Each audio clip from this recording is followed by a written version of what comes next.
Okay, we are recording. Hi there, everybody. I am doing this recorded lecture for chapter 8 of your textbook, and it has to do with employer payroll taxes. So remember in chapter 7, we talked about employee payroll taxes, employee payroll tax expense, employee deductions.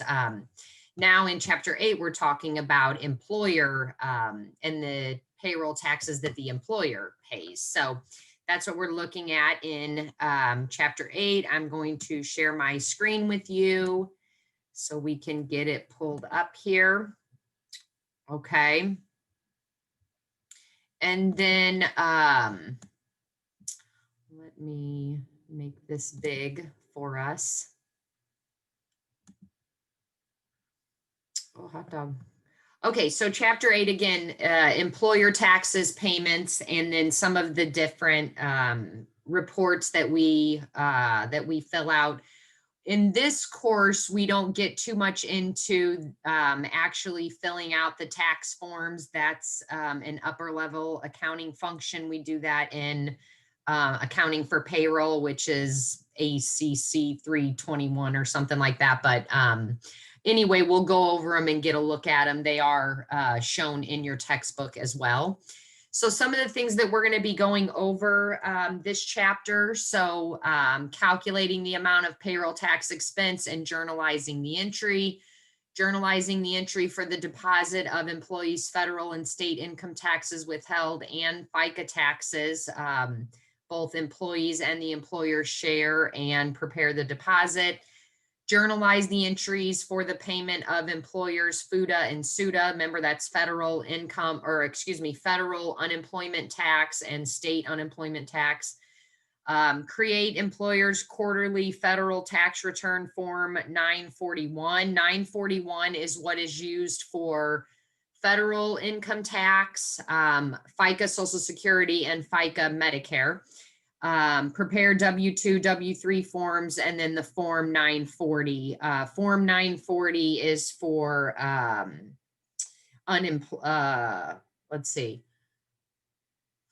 for unemployment taxes. Calculate the premium for workers' compensation insurance and prepare the entry for payment in advance and year-end adjustments. So some of the things that we'll be looking at in this chapter.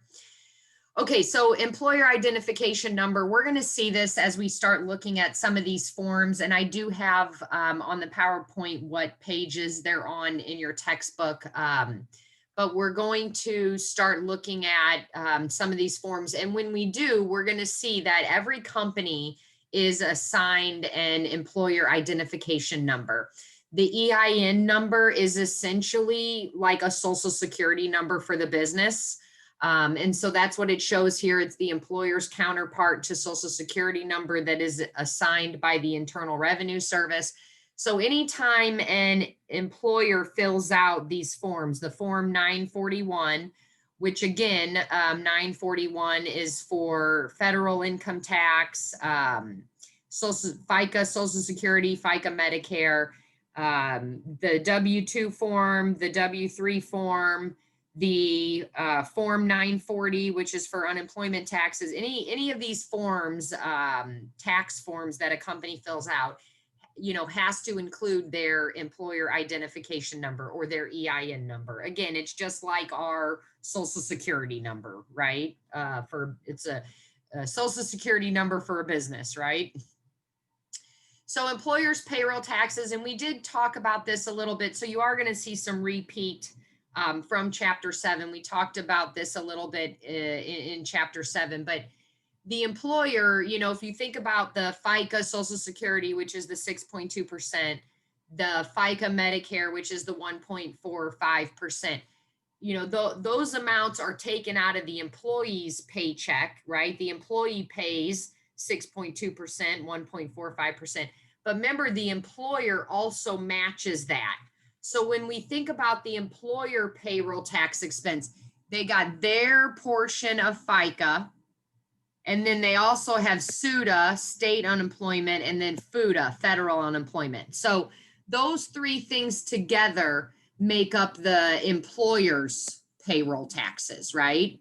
So based on the gross wages paid to employees, and expense of doing business, company debits, payroll tax expense, and then credits any of these things. So like FICA payable, SUDA payable, FUTA payable, on the entry. And then we're going to see that as we continue through the PowerPoint slides. Of course, get practice with it together. All right, so the employer's portion of FICA tax, again, just like the employee gets 6.2% taken out for FICA Social Security, 1.5% taken out for FICA Medicare, the employer matches that as well. So the employer also has to pay the same amount, 6.2% for Social Security, 1.45% for Medicare. Again, we've been using this wage limit 118,500 because at the time of publishing on your textbook, this was the amount. I think this amount is actually like 137,500 right now, but we're going to go with the numbers for your book, right? And then we get these numbers and we do these calculations from that payroll register, just like we saw in chapter 7. So here's an example of a portion of that payroll register. Again, we saw this in chapter 7. So we've got total hours worked by the employee, what those total earnings are for the week. And then that gives us their ending cumulative. So, you know, in this example, they're not showing us beginning cumulative earnings. But if we take ending minus the current, so G minus F would equal beginning earnings, right? And then it's showing us taxable earnings. So remember, unemployment is only taxed up to 7,000, right? So, you know, this person that's already at 46 would not pay any more unemployment taxes. This person was is only at 6,700. So all of his wages are subject to unemployment taxes. This person looks like 7702. So only, you know, out of this 916, only 214 is eligible for unemployment or subject to unemployment tax. You know, all of these people are over 7,000, right? You look all here, they're over 7,000. So they, you know, unemployment was taxed or is subject to be taxed only up to 7,000, right? 7,000 is the maximum amount. So once the employee reaches over 7,000 in wages, they're no longer subject to unemployment taxes. Social Security is subject to up to 118,500 per year. So again, this person's only at 46, so all wages are subject, you know, all wages are subject, all wages are subject, all wages, so, you know, so on and so forth. The only one who got over that is, you know, this person down here is already at 118,610. So again, their total $3,010.35 would not be subject.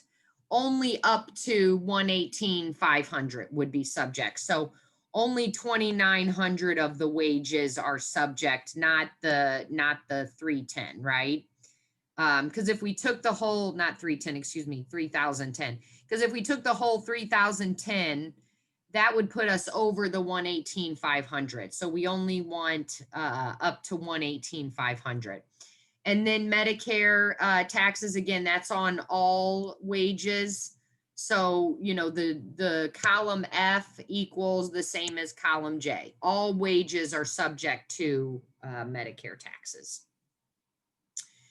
So this shows us then how we calculate that. So if 958 of earnings are subject to unemployment, to get unemployment for state, we're going to take that amount times 5.4%. So we would pay state unemployment tax of $51.74. And then for federal unemployment tax, we're going to take that amount times 0.6%. So we're going to pay $5.75 federal unemployment tax. And then Social Security, member Social Security is 6.2%. So we're going to take this amount times the 6.2%. So then we're going to pay 1148.67 in Social Security. And again, Medicare is 1.45%. So then we're going to take this amount times 1.45%. We're going to pay 270.24 in Medicare. Again, once we get through our PowerPoints, we'll have hopefully a little bit of time to get some practice with this in the recorded lecture, but definitely we'll be doing it in class together as well. All right, so state unemployment taxes, again, state unemployment taxes are only paid on the first 7,000 of wages for each employee. And so if we think about that state unemployment tax, the employer, that's an employer payroll tax. So the employer has to pay that SUTA or state unemployment tax. So then they would debit payroll tax expense, credit SUTA payable or state unemployment tax payable is how we would record that. All right, federal unemployment tax again, they have to pay that unemployment tax. It's 0.6%, and here it shows it here, 0.6% on the first 7,000. So then we would debit payroll tax expense, credit FUTA payable, federal unemployment tax payable.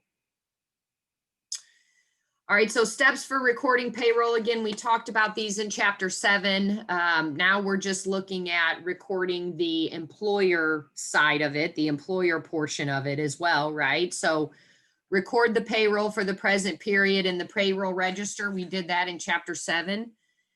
Based on the payroll register, record the payroll entry in the journal. We did that in chapter 7.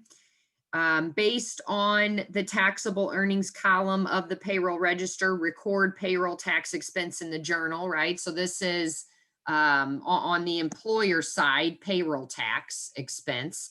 Because up here, you know, when we do these, we call it what? Like salary or wage expense. Right? When we record the employee side, we call it salary wage expense. But when on the employer side, we call it payroll tax expense. All right, and then record journal entry to pay the employees. So we'll get practice with those together. So here's that example of the journal entry for salary and wage expense. And we saw this in chapter 7. So again, we're debiting salary and wage expense. This would be for the gross amount of earnings, right? And then here are our deductions, right? These are deductions. And then this is the net amount, the actual amount that they're getting paid, right? So we saw this entry in chapter 7. We got practice with this in chapter 7. All right. Recording now, this is the employer side, payroll tax expense, right? So this is the employer side. So again, we're debiting payroll tax expense and we're crediting FICA Social Security payable, FICA Medicare payable, state unemployment payable, federal unemployment payable. All right. And then eventually when we pay this, and again, let's go back and look, remember this amount, this was the net pay, the amount that we're paying employees, $14,159.35. Eventually when we pay this is what it's showing us here, we would debit wages payable, credit that cash payroll bank account. All right. So not too bad. We'll get practice with those entries together. Okay, so, you know, again, the employer withholds from the employee's paycheck federal income taxes, FICA taxes, and then the employer's share of the FICA taxes, right? So remember, employees pay FICA, and this includes Social Security, Medicare, and the employer matches those, right? Social Security, Medicare. And then the employee has to, what they took from the employee's check, what they deducted from the employee's check, and then also what they matched, they have to take that and turn around and pay that to the US Treasury, United States Treasury Department. Treasury, the US Treasury Department. And so they do that by submitting this Form 941. And they do that every quarter or every 3 months, right? So they keep a running account of, you know, how much they need to pay the US Treasury Department, what they've withheld in income taxes, what they've withheld in FICA, Social Security, and FICA Medicare, what they are matching FICA, Social Security, FICA Medicare. They keep a running total of that, and then every 3 months they make a payment, and they submit their payment with this Form 941 to the US Treasury Department. All right. The Form 941, again, is showing us the amount the employer withheld for federal income tax, the amount the employer withheld from employees for FICA, Social Security, FICA, Medicare, and then the amount the employers share, FICA, Social Security, FICA, Medicare. And those get paid to the IRS, to the Treasury Department, right? All tax deposits are made electronically through the electronic federal tax payment system, right? We have to submit this Form 941 with it. So the Form 941, and I thought that, I guess I didn't put it on here. Let me tell you what page this is on real quick. Where is that? Form 941 is on page 332 and page 333 of your textbook.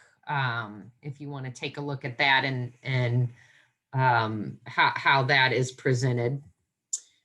All right, so when we're determining the amount to pay, we have to look at 3 months worth of data. So again, we're adding together, and in this case, it's only showing us, you know, two pay periods, basically October 11th, October 18th, but it gives us an idea of how we add these up. So we withheld income taxes of $2,344.47 on the 11th, the same amount on the 18th, for a total amount of $4688.94. So that's what we have to pay to the US Treasury Department for federal income taxes withheld.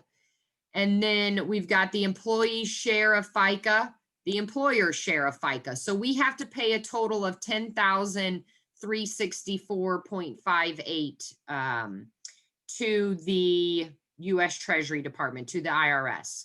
So the journal entry to record this, remember, when we record the payroll entries, we credit these things, right? We would have credited federal income taxes. We would have credited employee FICA tax. We would have credited the employer FICA taxes. So now when we're paying these, then we debit them and credit cash.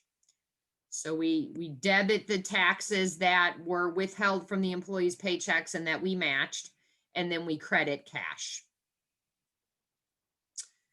All right, payments of state unemployment taxes. Again, when we recorded the payroll tax expense from that payroll register, we would have debited payroll tax expense, credited state unemployment tax payable.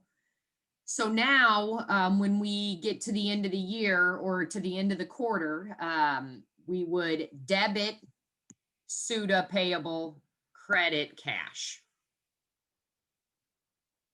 Same thing, federal unemployment tax. When we recorded payroll tax expense, we would have debited payroll tax expense, credited federal unemployment tax payable. Now that we're paying it, we're going to debit federal unemployment tax payable, credit cash. All right.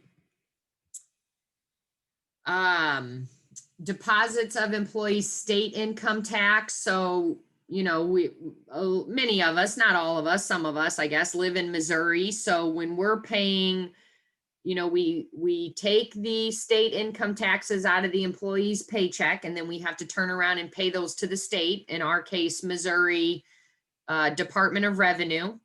So when we recorded salary and wage expense, we would have debited salary and wage expense. We would have credited employee state income tax payable. Now we're paying this to the state. So then we're debiting employee state income tax payable, crediting cash. All right. That 941, so I did put it on here, again, the purpose of that 941 is to report the amount of taxes that we have either collected from employees or that we have paid the employer's share. And that form gets submitted with the payment, right? Again, that's on pages 332, 333. The W-2 form, and the next slide actually shows us an example of this. It's on page 334 of your textbook. But the W-2 form, this is what we get at the end of the year as employees. We get this W-2 form at the end of the year, and that shows us how much we earned during that year. So, I say the end of the year, but it's usually, once December 31st has ended, employers can create these forms to mail out to their employees or send to their employees. Usually employees have their W-2s by, maybe mid-January, late January of the next year. So you think about 2020, our W-2 forms for 2020, we will get in like January of 2021. And this is what we use to file our taxes, right?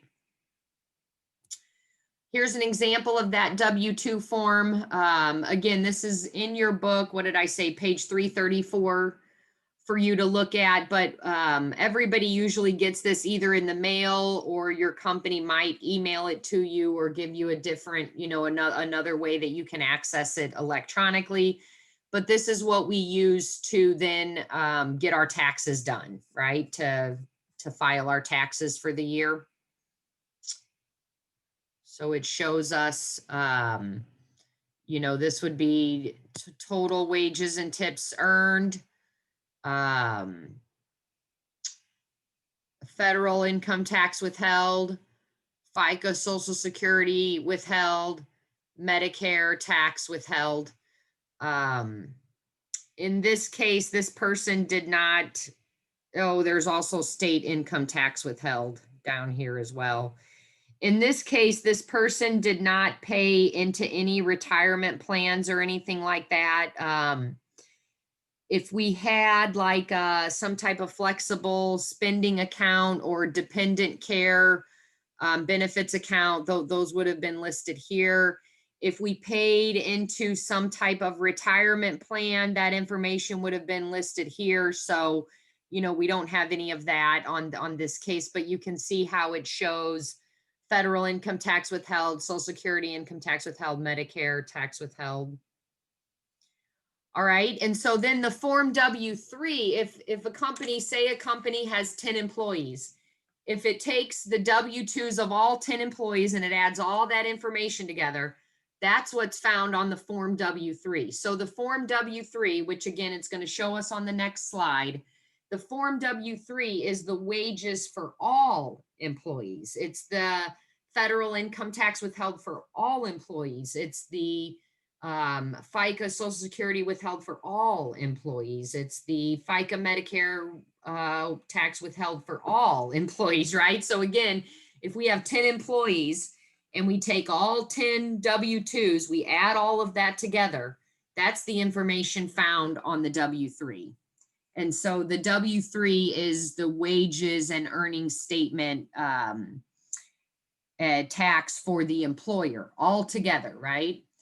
So this one shows, here's the total number of forms. So we had 12 employees, total number of W-2s, 12. So again, we added all those W-2s together. That means we paid total of $861,530 in wages. federal income tax withheld, Social Security tax withheld, Medicare tax withheld, state income tax withheld, right? And then you see here, here's that employer identification number. Again, that's like the Social Security number for the employer. The state, employer state ID number. So some different information on here, but again, that W-3, we get that information from adding together all of our W-2s at the end of the year, or once we have processed all wages for the calendar year.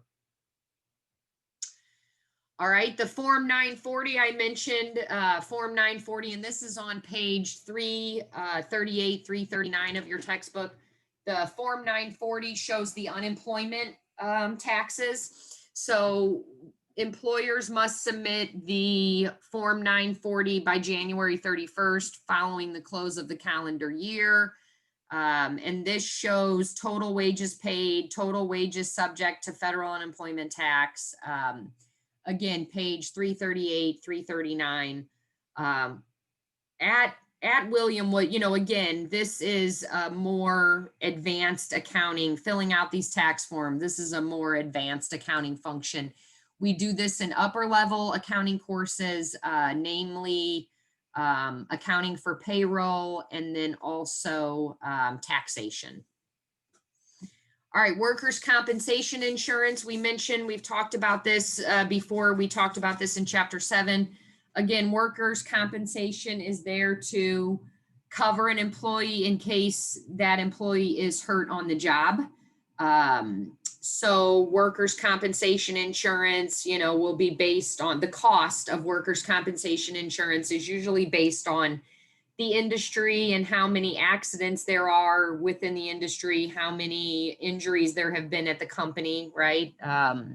Some different factors like that. And if somebody is hurt on the job, they have to file a workers' comp claim, right? And then that workers' comp claim has to go through, and then they're paid out of workers' compensation insurance. So here's an example of that. Workers' compensation insurance is paid based on a percentage of estimated payroll. That's what it's showing you here. So if we think our office salaries are going to be about $182,000, we're going to pay workers' compensation insurance 15% of that. So then our estimated premium for workers' compensation insurance for our office workers is $273. And then for our sales worker, we're going to have estimated payroll of $660,000. We're paying 50% rate for our workers' compensation insurance. So we're going to pay, $3,300 for the estimated premium. So when we record this entry, it would be a debit to prepaid insurance, credit to cash. All right. And so we see that here. And then at the end of the year, we have to shore up that account, or we have to determine if there's been any difference on that account. So we prepaid $35.73, but we get to the end of the year, the exact amount was $36.46.19. So we still owe $73.19 on that premium. So we have to adjust that account at the end of the year if necessary. It would be an adjusting entry. All right, this adjusting entry we've seen before. We talked about this, if I'm remembering correctly, back in chapter 3, chapter 4 of our textbook. For example, if December 31st ends on a Wednesday, but payday isn't till Friday, we have to accrue those wages until payday. So it's showing you here 2,400 of wages accrued for the time between the last payday and the end of the year. It is a standard adjusting entry, so we've got practice with this before. Hopefully we remember this from Principles of Accounting 1, debit to wage expense, credit to wages payable. Adjusting entry for accrual of payroll taxes. Again, this falls under that payroll tax expense. This is the employer's share of FICA tax, state unemployment tax or SUTA, and then federal unemployment tax, FUTA. But we have to record these in the payable accounts until they're actually paid, right? So it becomes a liability until it's actually paid, right? So this would be like FICA. Oh goodness, let me hold my screen. This would be like FICA payable. This would be like SUTA payable. This would be like FUTA payable, right? Remember, payable liabilities, right? So these are liabilities until we pay them. The employer is liable for these taxes until they are paid, at which time we would debit the payable, credit cash type deal like we saw. All right, types of fraud discussed in this chapter with payroll, and this is why it's really important to have a separation of duties in payroll. You know, for example, if you have maybe the accounting manager, the payroll manager actually calculates the payroll, you want a different person to actually issue the checks. And then you want a different person to actually sign the checks, right? So there should be a separation of duties on who controls these different payroll functions. Because some of the things that can happen, ghost employee fraud, this is where a company makes up a fake employee who does not actually work for the business. False wage claim is when extra hours are claimed that the employee didn't actually work. And then false expense reimbursement fraud is when someone's trying to claim that they need to be reimbursed for expenses that didn't actually happen. So some things that we have to look out for. So some of the internal controls that our companies usually have in place to help control or prevent this fraud. Mandatory vacations for those with payroll responsibilities. Again, this is where that separation of duties comes in. And you want, you know, multiple eyes looking at it, not just one person in control of all the steps. Minimal use of cash payment or checks. You know, having direct deposit helps because then it's not, you know, necessarily, you know, we're waiting for checks to clear out of the payroll account. They directly clear or automatically clear as of the direct deposit date. Require signature or proper identification to receive paychecks. Periodic unannounced audits or just checks of the payroll books. Cross-reference payroll roster for duplicate addresses or social security numbers. Thorough pre-employment reference check for all payroll personnel. You know, this is where kind of, and this is really in any accounting or finance department, this is where like background checks and credit checks come into play. And actually, I remember the company that I worked for before I started teaching full-time, they required both a background check and a credit check of all employees in accounting or finance. So comparison of payroll expense per the payroll register to the payroll deposit made, and then outsource payroll administration. You know, have an outsource like Paychex or ADP, you know, that helps because then there is, again, that separation of duties and, you know, more eyes looking at it than just one person controlling it all. All right, here are some of the practice exercises that we're going to look at out of chapter 8 that we're going to do together.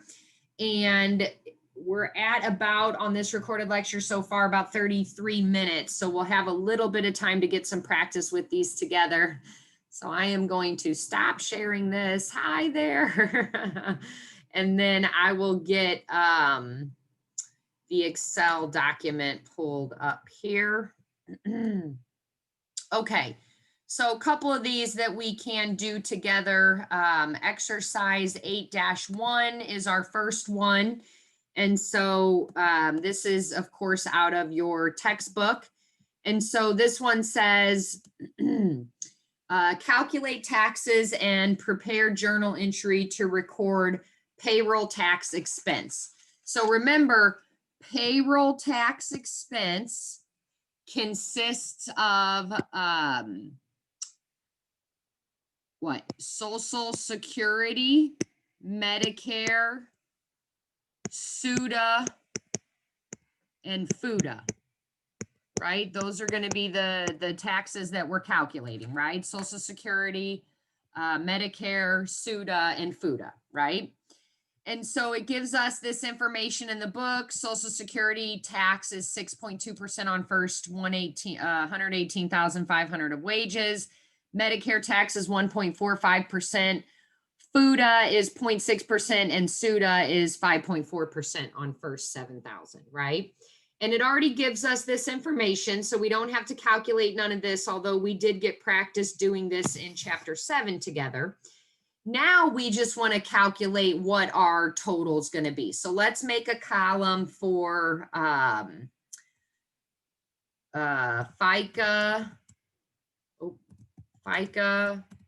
Social Security tax, and that is 6.2%. And then we'll have FICA Medicare tax, and that's 1.45%. And then we'll have FUTA, which is 0.6%. And then we'll have SUDA, which is 5.4%. Okay. So to get FICA Social Security tax at 6.2%, here are the earnings that are subject to Social Security tax. And it's all of them, right? Because cumulative earnings, none of them are over 118,500. Remember, because Social Security only goes up to 118,500, right? But none of these cumulative earnings are over 118,500. So all of them are subject to FICA Social Security. So to get FICA Social Security, we're going to take equals total earnings for the period times 6.2%.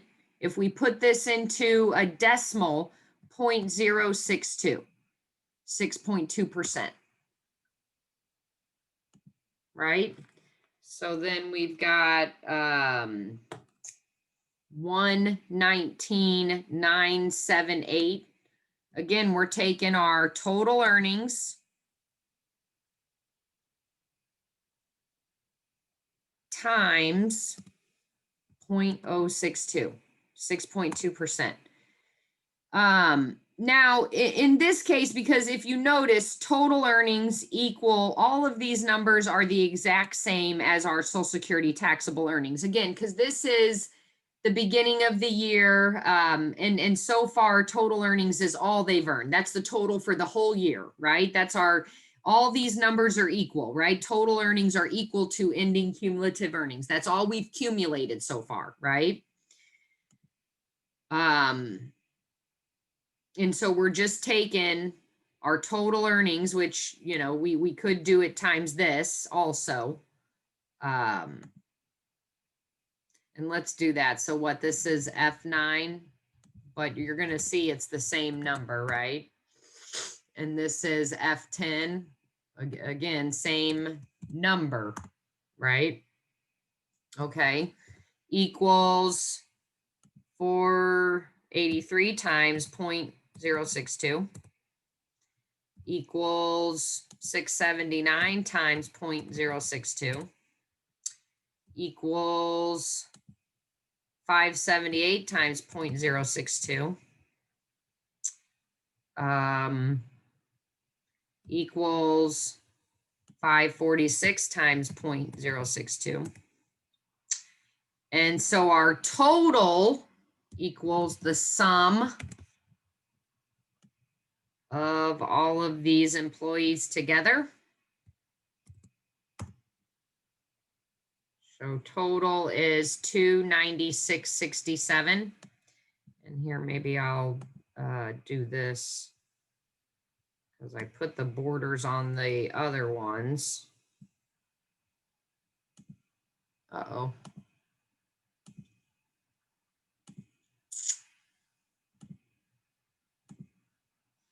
Okay.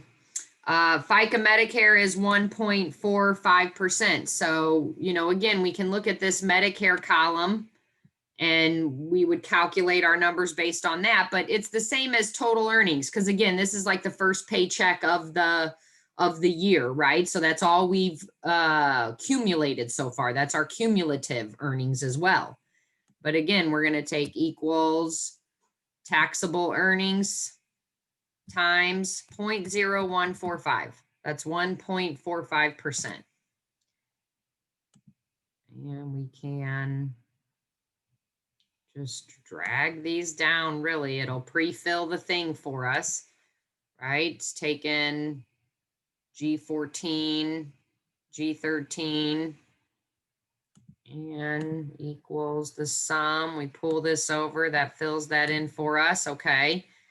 Now, FUTA, federal unemployment, now we're basing our unemployment tax on unemployment taxable earnings. You know, again, the numbers are the same as total earnings because in this case, this is the first pay period of the year. So for this one, we're taking equals unemployment earnings times 0.006, right? Because we moved that decimal place over 2 times to the left to turn it into a decimal. We moved that decimal point 2 times to the left. So 0.006. Again, we're taking unemployment taxable earnings times 0.006. Unemployment tax earnings times 0.06. You know, so on and so forth. Again, once we have that formula in there, we can drag it down. We add all these together, equals the sum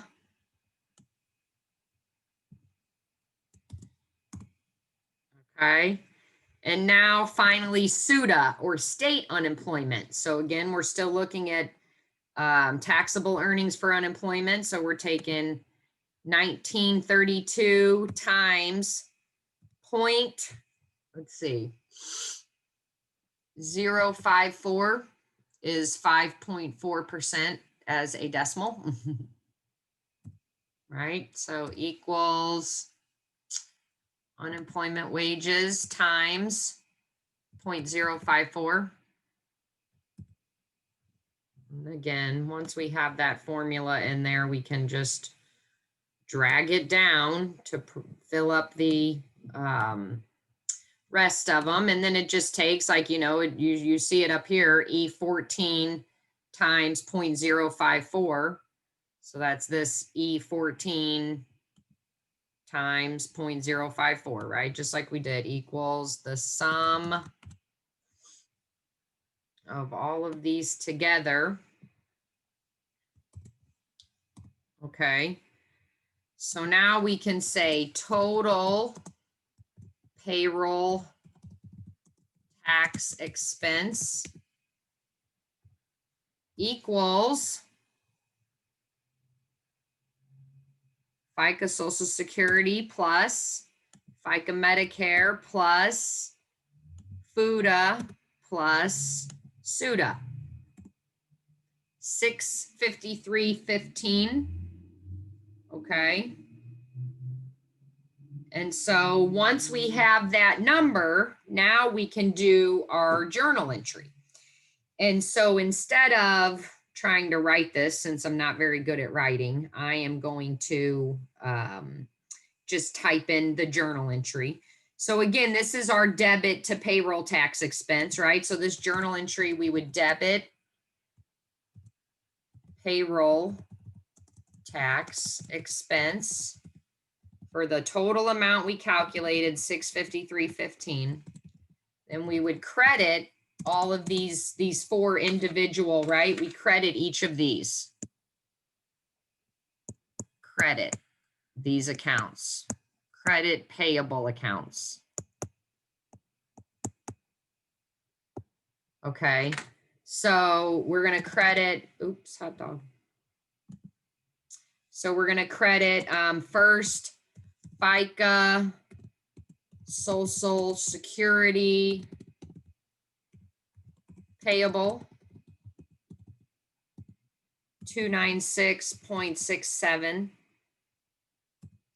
We're going to credit FICA Medicare payable, 69.38. We're going to credit FUTA payable, 28.71. And then we're going to credit SUTA payable. How much? 258.39. Right? That's what the employer payroll tax expense entry would look like. And then, you know, once we paid these things, and we saw this in the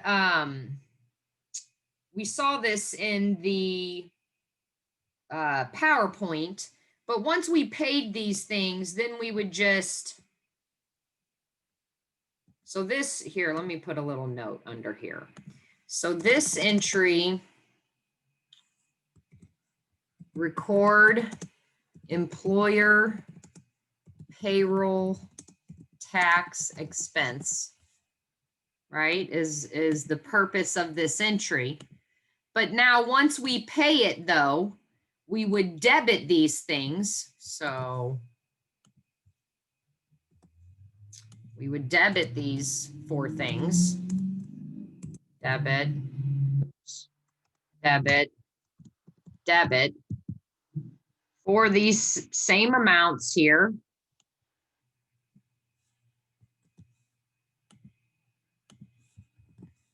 And then we would credit cash. Oh. Well, it moved them over a little bit. I don't know. Oh, because I had them. Anyway, we credit cash for the entire amount being paid, $653.15. And this would be to record payment of payroll taxes to government agencies. Right, and we saw examples of both of those in the PowerPoint. So anyway, that gives us a pretty good idea of what we're doing in Chapter 8. And of course, we're going to get more practice with this together in class, but hopefully that's making okay sense to you guys. Hello again. Hi there. Okay, as always, once you have a chance to view this, just let me know if you have any questions. Bye-bye. See you guys later.